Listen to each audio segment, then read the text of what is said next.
오늘 함께 읽은 이 시는 다윗이 기록한 시라고 명시되어 있습니다. 24장 바로 위에 보면 다윗의 시라고 이렇게 쓰여 있죠. 다윗은 특별히 많은 사람들 가운데 하나님의 마음에 맞는 자, 우리 개역 한글에 보면 하나님의 마음에 합한 자라는 평가를 받습니다. 다른 말로 표현하면 하나님의 본심, 하나님의 마음을 가장 잘 파악하고 행동한 분이다 라고 할 수 있죠. 다윗은 하나님의 마음을 잘 알아서 하나님의 마음을 시원하게 해드렸던 분이다 라는 사실입니다. 그런데 실제로 성경을 통해 알게 되는 다윗은 인간적인 관점에서 봐도 흠이 많은 분인데 어떻게 하나님의 마음을 시원하게 해드리고 하나님의 마음에 맞는 자라는 평가를 받을 수 있을까 의문을 갖게 됩니다. 다윗이 처음 성경에 등장하는 것은 사무엘에 의해 기름 부음을 받는 장면에서입니다. 사무엘은 사울 왕을 대신하여 세울 왕을 기름 부으라고 이새의 집을 찾아가서 첫 번째 아들 장자 엘리압을 보고 와, 이 사람이 왕의 제목이로구나 라고 생각을 합니다. 그런데 하나님께서 사무엘에게 사람은 외모를 보거니와 나 여호와는 중심을 보느니라 이렇게 말씀을 하셔요. 그리고 막내 아들, 아버지가 면접 보려고 준비도 시키지 않았던, 그래서 양을 치고 있는 막내 아들을 불러와서 그 막내 아들인 다윗에게 기름을 부어 왕으로 세웁니다. 하나님께서 다윗을 왕의 제목이다 라고 말씀하시는 거죠. 다시 말하면 외모를 보지 않으시고 중심을 보시는 하나님께서 다윗이 마음에 들었다라는 거죠. 그렇다면 과연 다윗의 어떤 면이 하나님의 마음에 들었을지 그걸 알아야 저와 여러분도 하나님의 마음에 맞는 삶을 살 수가 있잖아요. 그래서 오늘 본문을 중심으로 다윗이 하나님의 마음에 맞는 사람인 이유를 살펴보고 저와 여러분도 하나님의 마음을 파악함으로 하나님의 마음을 시원하게 해드리는 삶을 살게 되시기를 예수님의 이름으로 축원합니다. 성경에 다윗에 대한 이야기가 많이 기록이 되어 있죠. 굉장히 많은 분량을 차지합니다. 그 모든 이야기를 종합해 보면 다윗이 하나님의 마음에 맞는 자라고 평가되는 가장 큰 이유는 여러 가지 이유들이 있을 수 있는데 가장 큰 이유는 바로 다윗이 예배하는 자였기 때문입니다. 실제로 다윗은 그의 삶에서 간음도 하고 살인까지 저지름으로 행위를 통해서 하나님 마음에 맞는 자라고 평가되기는 어렵습니다. 그럼에도 하나님께서 다윗을 마음에 맞는 자라고 평가하시는 이유는 다윗에게서 하나님을 경외하며 예배하는 그 열정을 발견하셨기 때문입니다. 오늘 함께 읽은 시편의 배경을 살펴봐도 다윗이 하나님께 예배하는 것을 얼마나 기뻐했는지 알 수 있습니다. 다윗은 하나님을 열정적으로 사모하는 사람입니다. 모세 시대부터 이 다윗이 살아가는 이 시대까지 여호와 하나님의 영광의 임재를 상징하는 언약궤가 있었습니다. 시내산에서 하나님이 보여주신 양식대로 모세가 만들어서 성막을 그리고 그 지성소에 모셔둔 언약궤가 있었던 건데 다윗은 이 여호와 하나님의 임재를 상징하는 언약궤를 예루살렘 다윗성으로 모시고 그곳에서 예배하고 싶었습니다. 그런데 엘리 제사장 시대에 빼앗겼던, 블레셋에 빼앗겼던 이 언약궤가 다시 돌아오기는 했지만 방치되어 있었던 거죠. 그래서 어떻게든 그 언약궤를 다윗의 장막으로 모셔서 예배하고 싶었던 거예요. 그 소원을 다윗은 그대로 이루어서 다윗성에 장막을 치고 여호와의 언약궤를 모셔옵니다. 그리고 그곳에서 하나님께 예배를 드리시오. 레위인들을 세조로 편성해가지고 번갈아 가면서 24시간 다윗의 장막에서 여호와 하나님을 찬양하고 경배하는 그런 예배를 드리게 한 겁니다. 저와 여러분은 이 다윗과 같이 열정적으로 예배하는 자가 되어 하나님의 마음에 맞는 자로서 하나님의 마음을 시원하게 해드리는 삶을 살게 되시기를 예수님의 이름으로 축원합니다. 오늘 우리가 읽은 본문이 포함되어 있는 시편 24편은 다윗이 하나님의 언약궤를 다윗의 장막에 모신 다음 불렀던 노래일 것으로 추정됩니다. 먼저 다윗은 1절과 2절에서 만물의 주권자이신 여호와를 찬양합니다. 여호와께서 땅에 존재하는 모든 것들을 창조하셨으므로 주권이 여호와께 있음을 선포하는 거지요.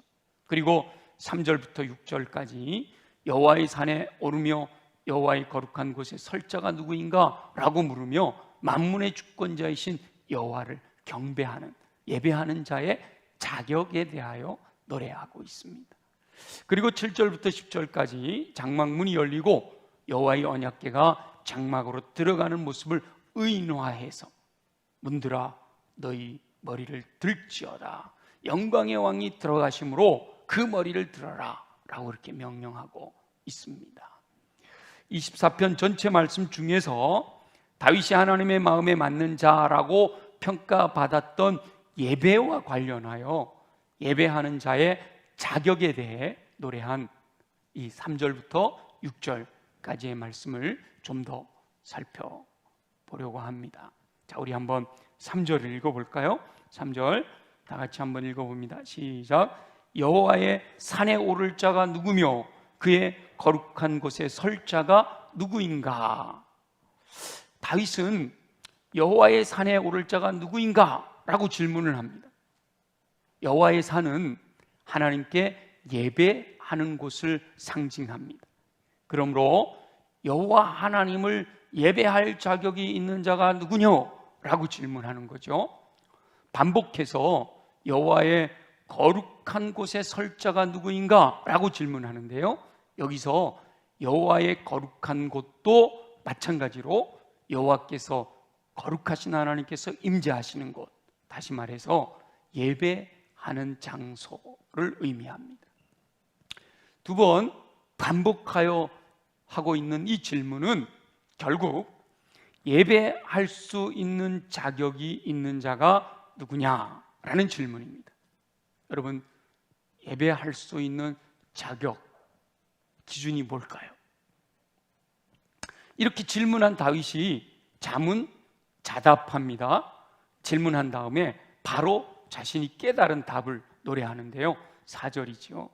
4절 한번 읽어보겠습니다. 4절 다 같이 시작. 곧 손이 깨끗하며 마음이 청결하며 뜻을 허탄한 데 두지 아니하며 거짓 맹세하지 아니하는 자로다. 아멘. 하나님께 예배할 수 있는 자격에 대하여 다윗이 4가지를 말씀하고 있죠. 손이 깨끗해야 되고, 마음이 청결해야 되고, 뜻을 허탄한 데 두지 아니해야 되고, 거짓 맹세하지 않아야 된다라고 규정하고 있습니다. 이 다윗이 노래하고 있는 하나님께 예배드릴 수 있는 자의 자격에 대하여 순서를 좀 바꿔가면서 중요한 순서부터 한번 좀 더 살펴보려고 합니다. 첫째는요, 예배하는 자는 목표가 분명해야 한다라는 겁니다. 허탄한 데 뜻을 두지 아니하고, 그죠? 허탄한 데 뜻을 두지 아니하며 이랬잖아요. 허탄한 데 뜻을 두는 사람은 하나님께 예배할 자격이 없다는 거예요. 이 땅에 썩어질 것을 바라보는 사람은 예배자로 합당하지 않다는 겁니다. 특히 하나님 외에 더 섬기는, 하나님 외에 더 사랑하는, 하나님보다 더 중요하게 여기는 우상, 그것이 바로 허탄한 것인데, 그것이 있다면 그 사람이 드리는 예배는 하나님께서 기뻐하지 않으신다는 거죠. 그래서 인생의 목표가 분명하게 하나님께 있는 사람, 내 인생의 목표는 오직 하나님이시다 라고 하는 결단을 한 사람들만이 예배자의 자격이 있다고 말씀하는 거예요. 두 번째는 예배하는 자는 마음이 청결해야 된다 이렇게 말씀하세요. 마음이 청결해야 된다. 겉으로 드러난 행동은 상대방을 속일 수 있지만 마음은 하나님 앞에서 다 드러나게 되는데, 마음이 청결해야 하나님께 예배할 자격이 있다는 거예요. 이 마음은 생각을 의미하고, 이 생각은 곧 가치관이 있는 것이죠. 그래서 마음이 청결해야 된다, 이 말씀은 하나님의 가치관, 성경적인 가치관으로 생각할 수 있는 사람이어야 한다라는 겁니다. 오직 하나님의 뜻대로 살고자 결단하는 사람, 내 삶 속에서 생각조차도 마음이 청결한, 생각조차도 하나님께 가까이 나아가 하나님이 기뻐하시는 정결한 삶을 사는 사람, 그가 바로 예배자가 갖춰야 될 자격이 있는 사람이다 라는 겁니다. 세 번째, 예배하는 자는 진실한 언어를 사용해야 한다는 거예요. 거짓 맹세를 하는 자는 예배자로서 합당하지 않다는 겁니다. 거짓 맹세는 무엇인가 의도를 가지고 상대방을 속이려 할 때 사용하는 거잖아요. 그래서 거짓 맹세는 결국 거짓말이에요. 진실하지 못한 언어입니다. 하나님 앞에서도 사람들 앞에서도 진실하지 못한 언어인 거짓 맹세로 속이려고 하는 것은 하나님께서 기뻐하지 않으신다는 거예요. 그래서 진실한 언어의 삶을 사는 사람이 하나님께 예배하는 자로서의 자격을 갖춘 거다라는 겁니다. 네 번째는요, 예배하는 자는 손이 깨끗해야 한다는 거예요. 이 손이 깨끗하다라는 것은 행동이 깨끗한 것을 의미합니다. 내 삶에 나타나는 행동이 정결한 것을 손이 깨끗하다 이렇게 표현하는데요, 예배하는 자는 이렇게 밖으로 드러나는 행동에 대해서도 책임을 질 수 있는 사람이어야 한다는 거예요. 사람들에게 손이 깨끗한 사람이다 라고 인정받을 수 있는 사람이 하나님께 예배하는 자격을 갖춘 사람이다 라는 거죠. 정리해보면 다윗은 인생의 목표가 분명하고 하나님께로, 생각부터 언어 그리고 행동까지 흠이 없이 정결한 자가 하나님께 예배할 자격이 있다라고 노래하고 있는 겁니다. 다윗은 그렇게 자격을 얻어 하나님께 예배하는 자는 여호와께 복을 받고 구원의 하나님께 의를 얻게 된다라고 노래하는 거예요. 자, 우리 5절 한번 볼까요? 5절 다 같이 시작. 그는 여호와께 복을 받고 구원의 하나님께 의를 얻으리니. 아멘. 저와 여러분은 인생의 목표를 분명히 하고 생각과 언어와 행동에서 흠 없는 삶을 살아 여호와께 복을 받고 구원의 하나님께 의를 얻는 삶을 살게 되시기를 예수님의 이름으로 축원합니다. 그런데 문제는요, 그렇게 자격을 갖추는 것이 어렵다는 거예요. 다윗이 요구하는 대로 하나님께 예배하는 자로서 완벽한 자격을 충족시킬 수 있는 사람은 아무도 없다는 거예요. 인생의 목표부터 시작해서 생각과 언어와 행동에 흠이 없이 정결한 사람은 이 땅에서 아무도 찾을 수가 없습니다. 모든 사람이 죄를 범하였으므로 하나님의 영광에 이르지 못하였다라고 선포되었잖아요. 의를 행하는 자가 없나니 하나도 없다라고 분명하게 규정하고 있습니다. 그렇다면 다윗의 기준에 의하면 하나님께 예배할 수 있는 자격을 갖춘 사람은 아무도 없다는 거잖아요. 그런데 계속 이어지는 6절 말씀에서 가능성을 발견하게 됩니다. 우리 6절 한번 같이 읽어보겠습니다. 다 같이 시작. 이는 여호와를 찾는 족속이요 야곱의 얼굴을 구하는 자로다. 아멘. 예배하는 자가 복을 받고 의를 얻게 되는 것은 여호와를 찾는 족속이기 때문이고 야곱의 하나님의 얼굴을 구하는 자이기 때문이다 라고 말씀하고 있습니다. 여호와를 찾는 사람, 하나님의 얼굴을 구하는 사람은 하나님께 예배할 자격을 갖추어 복을 받고 의를 얻게 된다라고 노래하는 거죠. 근데 이 말씀을 이해하기 위해서는 오늘의 본문만으로는 불가능합니다. 그래서 성경은 한 부분만 보는 것이 아니라 전체를 통해서 하나님의 본심을 파악해야 하는 것이지요.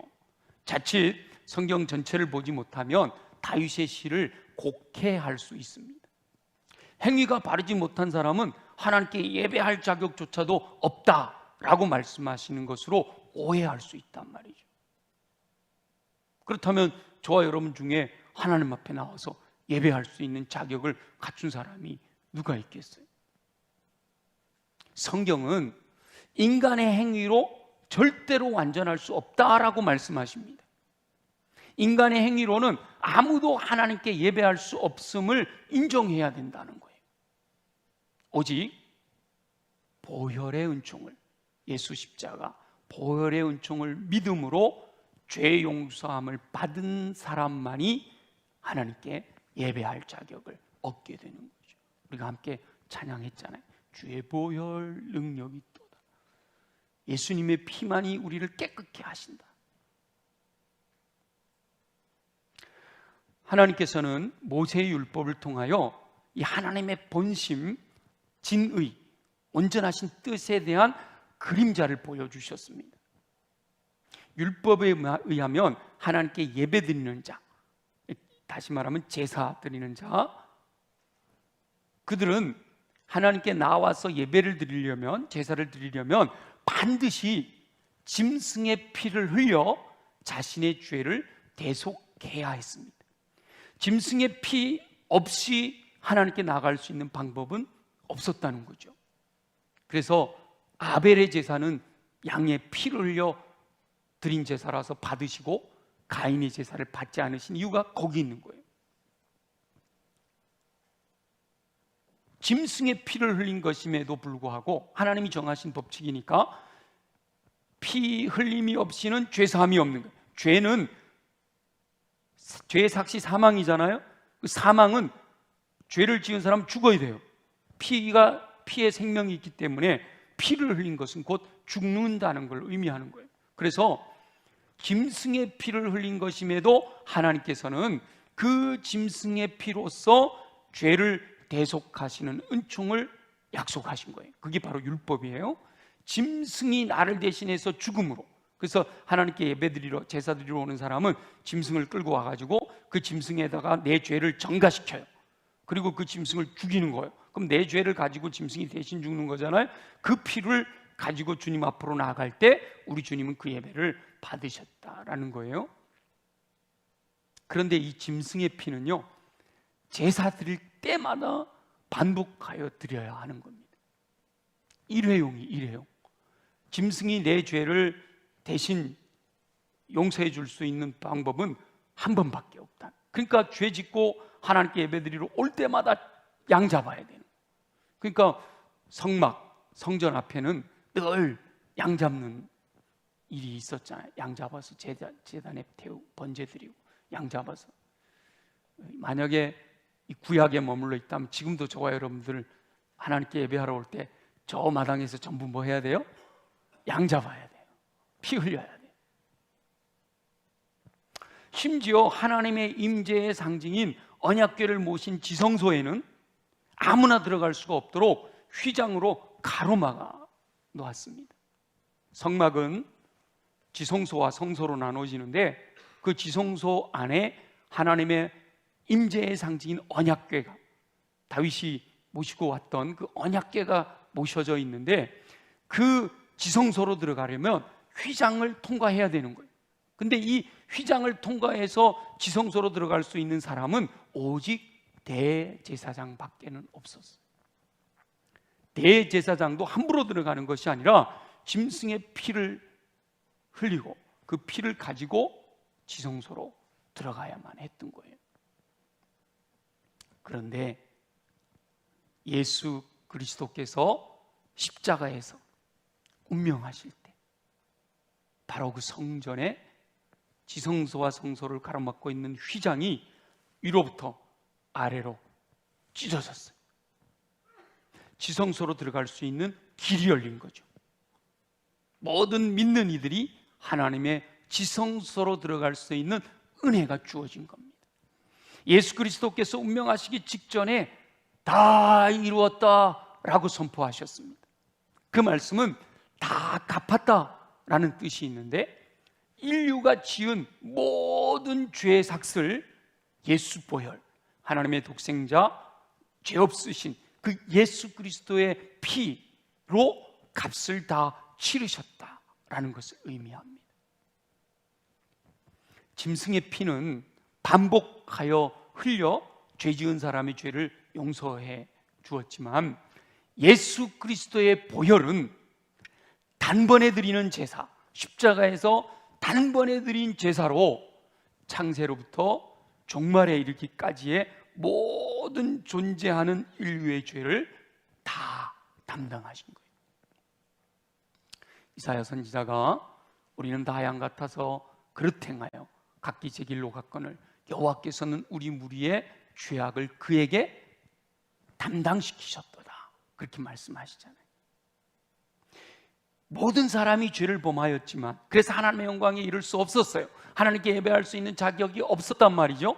그런데 예수 보혈의 은총을 믿는 사람은 하나님께서 의롭다고 여겨주시는 은총을 누리게 됩니다. 그것을 칭의라고 하는 거예요. 예수님이 내 죄를 대신하여 십자가에서 피 흘려주심으로 내 죄가 용서함을 받았습니다 라고 하는 사실을 믿는 사람은 그 믿음을 보시고 하나님께서 의롭다고 여겨주신다는 거예요. 비록 내가 죄인이지만 그 보혈의 은총으로 인하여 의롭다고 인정받게 되는 것이죠. 바로 신약에서 예수 보혈의 은총을 믿는 믿음을 오늘 본문에서는 6절에 나오는 여호와를 찾고 여호와의 얼굴을 구하는 것으로 묘사하고 있는 거예요. 믿음이 없이 어떻게 여호와를 찾고 믿음이 없이 여호와를 얼굴을 구할 수가 없잖아요. 그러니까 여호와를 찾고 여호와의 얼굴을 구하는 믿음으로 의롭다 하심을 받게 되어 하나님을 예배할 자격이 주어지는 것이죠. 보혈의 은총으로 의롭다고 인정받게 된 하나님의 자녀들은 누구나 하나님께 예배드릴 자격을 얻게 됩니다. 누구든지 은혜의 보좌 앞으로 담대하게 나아갈 수 있게 된 거예요. 은혜의 보좌는 바로 그 지성소를 의미하는 건데 아무도 들어가지 못하고 대제사장만 들어갈 수 있었던 은혜의 보좌 앞으로 예수 보혈의 공로를 믿는 모든 하나님의 자녀들이 담대하게, 왜 여기 담대하게가 됐는가 하면 보혈의 은총이 없이는 지성소로 들어가면 죽게 되거든요. 근데 예수 보혈의 공로를 의지해서 담대하게 하나님 존전에 나아가 예배할 수 있게 된 것이죠. 사람의 행위로는 절대로 정결하게 될 수 없습니다. 더구나 이 부패한 마음을 청결하게 새롭게 하는 것은 더 불가능한 일이에요. 오직 예수 보혈의 공로를 의지하지 않고 인간의 행위로는 여호와의 거룩한 곳에 설 수가 없는 거예요. 저와 여러분은 예수 보혈의 공로를 믿고 하나님의 자녀가 된 줄로 믿습니다. 그렇다면 이 보혈의 은총으로 인하여 여호와 하나님께 예배할 자격을 갖춘 것이죠. 그래서 지금 저와 여러분들이 이렇게 믿음으로 하나님께 나와서 찬양하고 경배하며 예배할 수 있는 거예요. 여호와의 거룩한 곳에 설 수 있는 자격을 갖춘 겁니다. 이 자격을 갖춘 저와 여러분은 예배할 자격을 갖춘 자로서 기쁨으로, 감사로, 열정적으로 하나님께 예배하는 삶을 사시기를 예수님의 이름으로 축원합니다. 그렇다고 다윗이 노래하는 오늘 본문의 4절에 나오는 이 기준이 사라지는 것은 아니에요. 진정한 믿음의 사람은 오직 예수 그리스도만이 삶의 목표라는 사실을 고백하게 됩니다. 그래서 히브리서 기자가 믿음의 주요 또 온전케 하시는 이 예수 그리스도만을 바라보자 이렇게 권면하는 이유가 거기 있는 거죠. 그리스도의 분량이 충만한 데까지 이르는 것이 우리들의 삶의 표대가 되어서 전심전력 그 길을 향해 달려가야 되는 거예요. 그러니까 내가 이미 의롭다 하심을 받았다고 해서 이게 흔들리면 안 된다는 것이죠. 매일매일 나의 주, 나의 왕, 나의 하나님 되신 그 예수님이 내 인생의 목표가 되어야 된다는 거예요. 만일 그것이 흔들린다면 날마다 자신의 삶을 돌아보며 다시 한번 목표를 설정하고 또다시 목표를 분명하게 하고 내가 바라보는 곳이 어디인가를 확인해야 된다는 겁니다. 그리고 더 나아가서 이 보혈의 은총을 믿음으로 의롭다함을 받은 영혼들은 예배자답게 생각, 언어, 행동에 흠이 없는 삶을 살아야 되는 거예요.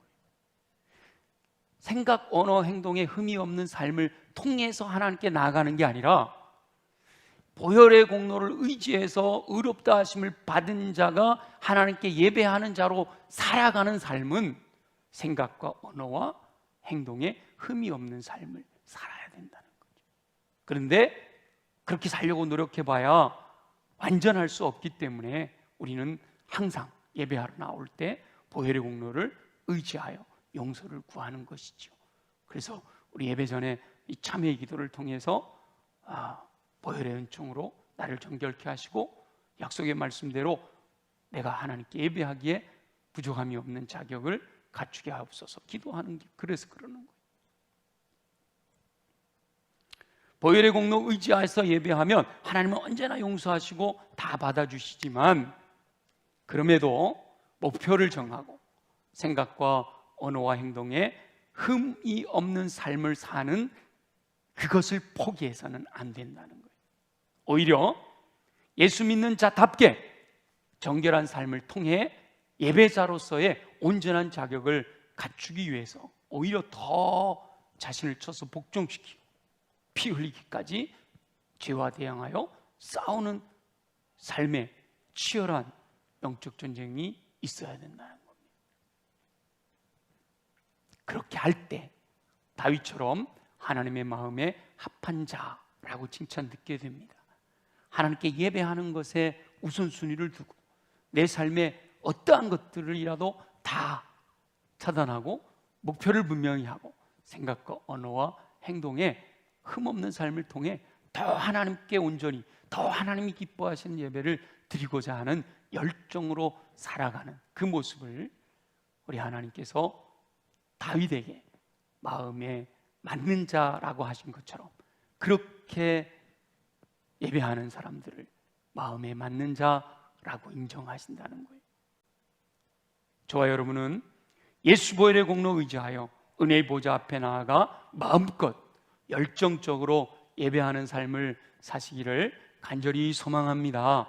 더 나아가서 예배자답게 하나님의 자녀답게 하나님의 백성답게 목표를 분명히 하고 생각과 말과 행동에 흠없는 정결한 삶을 살고자 날마다 자신을 쳐서 복종시키는 삶을 통해서 다윗처럼 하나님의 마음에 맞는 하나님의 마음을 시원하게 해드리는 삶을 통해 복 주시는 하나님께서 책임지시고 선한 길로 인도하시는 은혜를 누리는 저와 여러분들이 되어지시기를 예수님의 이름으로 축원합니다. 우리 주신 말씀을 기억하며, 하나님, 그렇습니다. 다윗처럼 하나님의 마음을 알고 그 마음을 시원하게 해드리는 온전한 예배자 되게 하여 주옵소서. 우리 다같이 함께 통성으로 기도드립니다. 예배하는 자의 자격을 갖추고 살기 원하시는 우리 주 여호와 아버지 하나님, 인간의 행위로는 결코 하나님께 예배할 수 있는 자격을 갖추지 못함을 분명히 고백합니다. 모든 사람이 죄를 범하여 하나님의 영광에 이르지 못함으로 예배할 자격이 없다라고 말씀하시는 음성을 듣습니다. 짐승의 피로 말미암은 대속은 하나님의 본심이 아니라 다만 그림자로 보여주신 것이다 라고 말씀하시는 음성을 듣습니다. 하나님께서는 인류의 죄를 용서하시기 위하여 독생자를 보내셔서 십자가를 지시고 보혈을 흘리게 하시는 사랑을 베푸셨습니다. 모든 인류의 죄를 용서하시기 위하여 십자가에서 보혈을 흘리신 예수 그리스도를 믿으며 인류의 모든 죄를 용서해 주시는 은총을 베푸시니 감사합니다. 보혈의 공로로 죄를 용서받으면 담대하게 은혜의 보좌 앞에 나아가 예배할 수 있는 은총을 베푸시는 줄로 믿습니다. 오직 은혜로 의롭다 하심을 받고 예배자의 자격을 갖추게 하시니 감사합니다. 은혜로 예배자의 자격을 갖춘 자로서 예배자답게 살아가는 삶 되기를 원합니다. 하나님을 향한 목표를 분명히 하고 생각과 언어와 행동에서 흠이 없는 정결한 모습으로 진정한 예배자로 살게 하여 주옵소서. 하나님의 마음에 맞는 다윗처럼 하나님의 마음을 시원하게 해드림으로 하나님께서 복 주시는 삶을 누릴 수 있도록 은총을 베풀어 주시옵소서. 허락하실 줄 믿습니다. 감사합니다. 영광을 받으시옵소서. 살아계셔 역사하시는 우리 주 여호와 아버지 하나님, 오늘 여호와의 거룩한 곳에 설 자가 누구인가에 대해서 묵상하며 예배하는 자로서의 자격을 깨닫게 하시니 감사합니다. 인간의 행위로는 결코 하나님께 예배할 수 없음을 고백하며 오직 예수 보혈의 은총을 덧입어 은혜의 보좌 앞에 나아가 열정적으로 하나님께 예배해야 함을 깨닫습니다. 그럼에도 불구하고 예배자답게, 예배자로서 목표를 분명히 하고 생각과 언어와 행동에 흠없는 삶을 살고자 나를 쳐서 복종시키고 피 흘리기까지 죄와 대항하여 싸우며 한 걸음 한 걸음 더 주님께 가까이 나아가기를 원하시는 하나님의 뜻을 깨닫습니다. 주의 말씀을 마음에 새겨 말씀대로 살아가는 우리 모두가 되게 하여 주옵소서. 그러기 위해 주님, 우리가 건강해야겠습니다. 연약한 부위에 우리 손을 얹고 함께 기도합니다.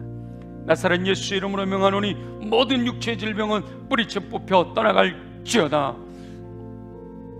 독수리 날개짓같이 새 힘을 공급받아 주님이 기뻐하신 뜻대로 철저하게 순종하며 충성하며 살게 하여 주옵소서.